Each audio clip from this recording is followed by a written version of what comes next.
Hello my dear students. तो आज के इस वीडियो में हम बात करने वाले हैं क्लास 6 के साइंस बुक के चैप्टर 2 के बारे में। इससे पहले मैंने चैप्टर 1 का वीडियो बनाया है, आप मेरे चैनल पर जाकर चेकआउट कर लें। तो चलिए हम शुरू करते हैं। अध्याय 1 में हमने ये उन खाद्य पदार्थों की सूची बनाई थी जिन्हें हम खाते हैं। भारत के विभिन्न भागों में खाए जाने वाले भिन्न भिन्न व्यंजकों के बारे में भी हमने बताया था तथा इन्हें मानचित्र में अंकित किया था। इस प्रकार के भोजन में चपाती, दाल और बैंगन का भरता हो सकता है, तो दूसरे में चावल, सांभर तथा भिंडी हो सकती है। इसके अतिरिक्त अन्य भोजन में अप्पम, मछली तथा सब्जियां हो सकती है। मतलब कि हमारा जो हमने पहले भी आपको बताया था कि ज़रूरी नहीं है कि भारत में हर एक जगह पे एक ही तरह का चीज़ खाया जाता हो, हर जगह पे अलग अलग तरह की चीज़ें खाई जाती हैं। क्रियाकलाप 1। आमतौर पर हमने आहार में अन्न से बना कम से कम एक व्यंजक होता है। दूसरे खाद्य पदार्थों में दाल या मांस का कई व्यंजन तथा सब्जी हो सकती है। इसमें दही, मट्ठा तथा अचार भी शामिल हो सकते हैं। इस तरह के आहार के कुछ उदाहरण सारणी में दिए गए हैं। अध्याय 1 में प्रस्तावित क्रियाकलाप 2 में आपके द्वारा सारणी में दर्शाए गए व्यंजक छांटिए। इस सूची में कुछ अन्य व्यंजक जोड़िए तथा इसे सारणी 2.1 में दर्शाई गई विधि से पूरा कीजिए।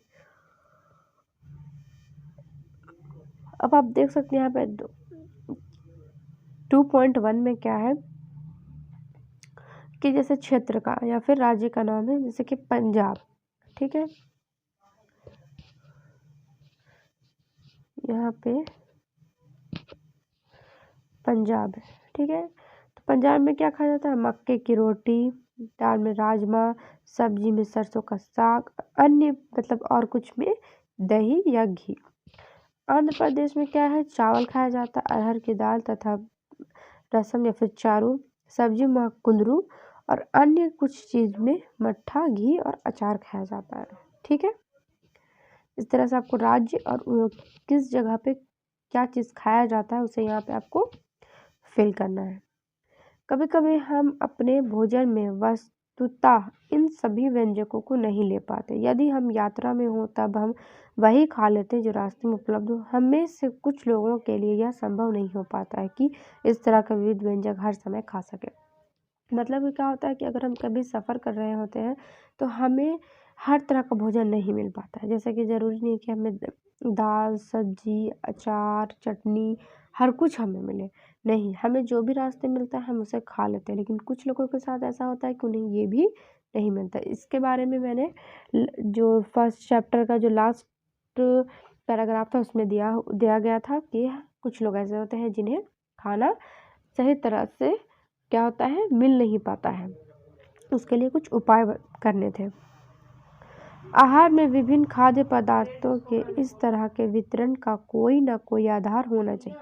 क्या हमारे शरीर को विश्लेषण प्रयोजन के लिए विभिन्न प्रकार के भोजन की आवश्यकता होती है? हाँ, बिल्कुल होती है। हमारे शरीर को अलग अलग प्रकार के भोजन की आवश्यकता होती है। विभिन्न प्रकार के खाद्य पदार्थों में क्या होता है? हम जानते हैं कि प्रत्येक व्यंजक एक या एक से अधिक प्रकार की कच्ची सामग्री से बना होता है। मतलब कि हर एक भोजन क्या है, एक या एक से अधिक पदार्थ से मिलकर बना होता है जो हमें पादपों या जंतुओं से मिलते हैं। इस कच्ची सामग्री के संघटक क्या है? मतलब कि जब भी हम जानते हैं कि हमें कुछ भी चीज़ बनाना है तो उसमें हमें 2 या 2 से अधिक पदार्थ का इस्तेमाल, एक चीज़ से हमें कम कभी भी कुछ भी नहीं बना सकते। हमें कुछ भी नहीं, यहाँ तक कि सबसे मैंने बताया था कि चावल है तो चावल को भी बनाने के लिए हमें क्या है, पानी और कच्चे चावल की ज़रूरत होती है, तब जा कर के हमारा जो है पक्का चावल तैयार होता है। ठीक है, और हमें ये सारी सामग्री किससे मिलती है? पौधे या जंतुओं से मिलती है। इस कच्ची सामग्री के संघटक क्या है? इस कच्ची सामग्री में हमारे शरीर के लिए कुछ आवश्यक घटक होते हैं। इन घटकों को हम पोषक कहते हैं। मतलब कि इन सामग्री में कुछ जो है ज़रूरी घटक होते हैं जिसे हम पोषक कहते हैं। हमारे भोजन में मुख्य पोषक, हमारे भोजन में क्या मुख्य पोषक होते हैं जैसे कार्बोहाइड्रेट, प्रोटीन, वसा, विटामिन तथा खनिज लवण। इसके अतिरिक्त हमारे भोजन में रुक्षांश तथा जल भी शामिल है जिनकी हमारे शरीर को आवश्यकता होती है। मतलब कि जो भी चीज़ हम खाते हैं तो किसी में हमें कार्बोहाइड्रेट प्राप्त होता है, किसी सब्जी या फिर कुछ भी हम आहार जो भी हम खाना खा रहे हैं तो किसी में कार्बोहाइड्रेट है, किसी में प्रोटीन है, किसी में वसा है, किसी में विटामिन है, किसी में खनिज लवण है, यहाँ तक कि हमें रुक्षांश और जल भी इसमें शामिल होते हैं जो हमारे शरीर के लिए बहुत ज़्यादा ज़रूरी है। क्या सभी खाद्य पदार्थों में ये पोषक उपलब्ध होते हैं? कुछ साधारण विधियों से हम यह जान सकते हैं कि कच्ची सामग्री या पके हुए भोजन में कौन सा एक या अधिक पोषक उपस्थित है। कार्बोहाइड्रेट, प्रोटीन तथा वसा के परीक्षण अन्य पोषकों के परीक्षणों की अपेक्षा सरल है। आइए हम इन परीक्षणों को करके परीक्षणों की सारणी 2.2 में लिखें। मतलब कि अब हमें कैसे पता चलेगा कि कौन से भोजन में कार्बोहाइड्रेट है, किसमें प्रोटीन है, किसमें वसा है। तो अब हम क्या करेंगे, इसके लिए कुछ परीक्षण करेंगे। इन परीक्षणों को करने के लिए आपको आयोडीन, कॉपर सल्फेट तथा कास्टिक सोडा विलयनों की आवश्यकता होती है। आपको कुछ परखनलियों तथा एक ड्रॉपर की भी आवश्यकता होगी। मतलब इन्हें हमें करने के लिए क्या चाहिए, आयोडीन चाहिए, ठीक है, कॉपर सल्फेट चाहिए और कास्टिक सोडा चाहिए और एक ड्रॉपर चाहिए। ड्रॉपर मतलब कि किसी चीज़ से हम ड्रॉप करते हैं, आप देखे भी होंगे ड्रॉपर। इन परीक्षणों को पके हुए भोजन तथा कच्ची सामग्री पर करें। मतलब कि पके हुए भोजन या फिर कच्ची सामग्री पे हमें से करना है। इन परीक्षणों से प्राप्त परीक्षणों को सारणी 2.2 में दर्शाए गए तरीके से लिख सकते हैं।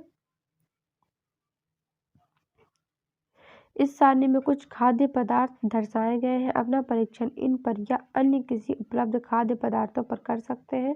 इन परीक्षणों को सावधानी से कीजिए और किसी भी रसायन को खाने या चखने का प्रयास मत कीजिए। मतलब इसे हमें बहुत सावधानी से करना है और ऐसा नहीं करना है कि परीक्षण करने के बाद हमें उसे टेस्ट करना है, हमें उसे टेस्ट नहीं करना है।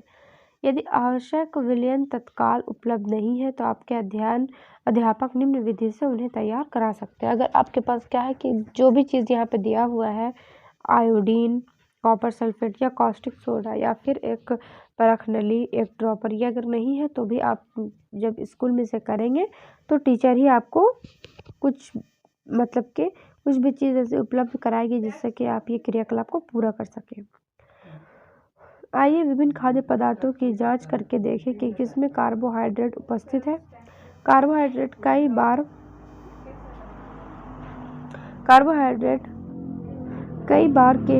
कई प्रकार के होते हैं। हमारे भोजन में पाए जाने वाले मुख्य कार्बोहाइड्रेट मंड तथा शर्करा के रूप में होते हैं। यदि किसी खाद्य पदार्थ में मंड है तो इसका आसानी से परीक्षण कर सकते हैं।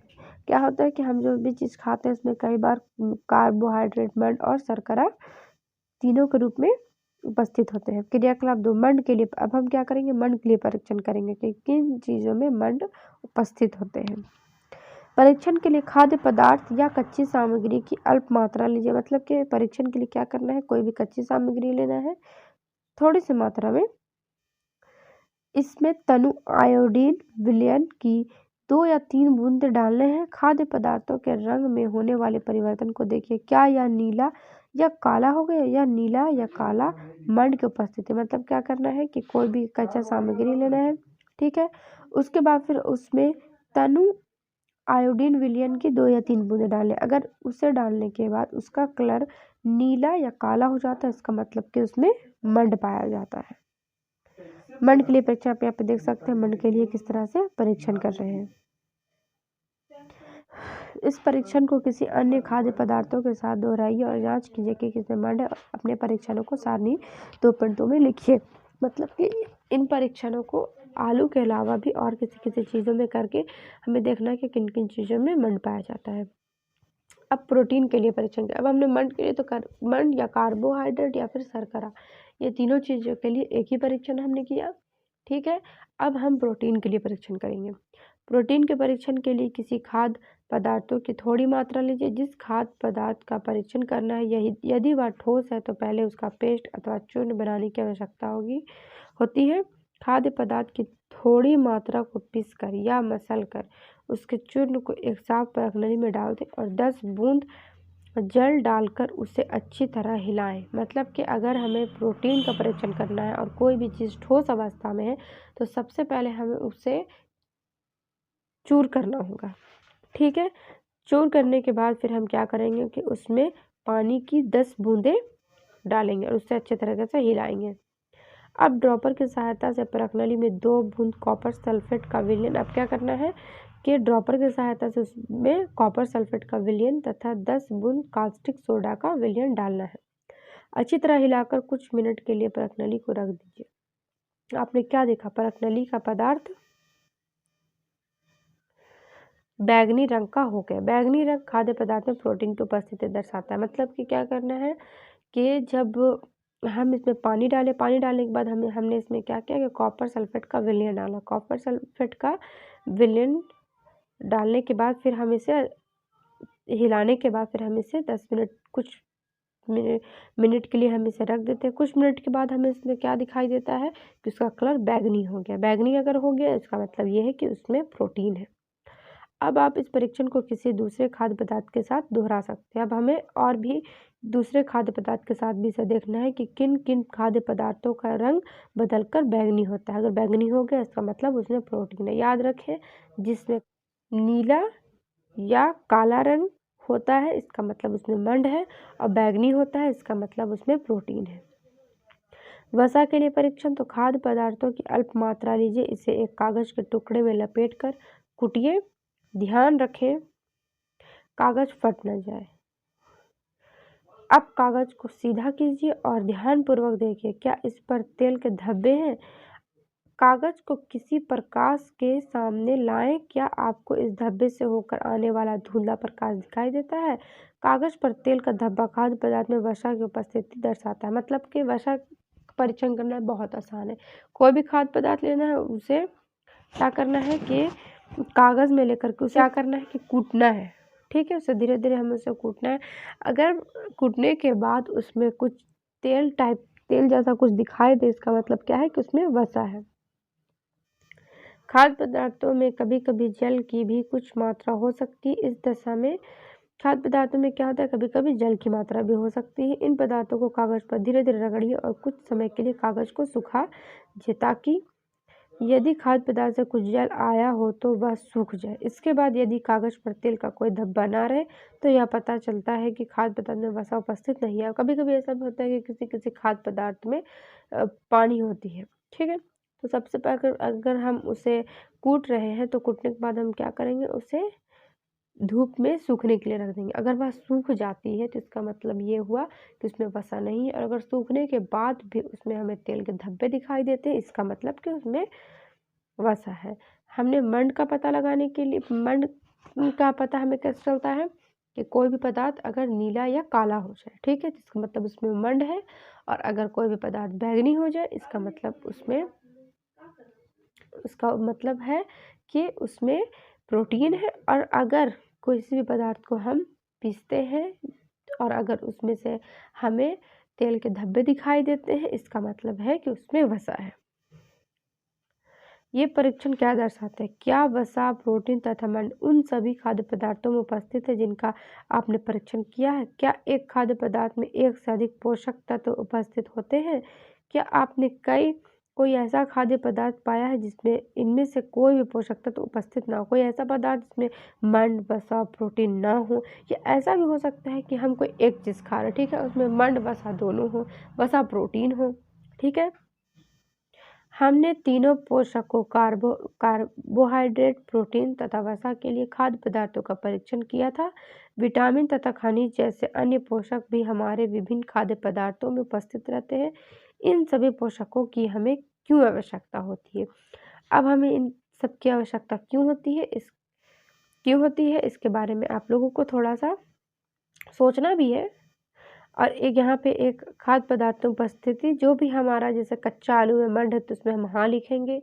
दूध में प्रोटीन होता है तो उसमें भी हम हाँ लिखेंगे। मूंगफली में वसा होता है तो उसमें हम हाँ लिखेंगे। इस तरह से आपको इस टेबल को फिल करना है। आज के लिए बस इतना ही। अब हम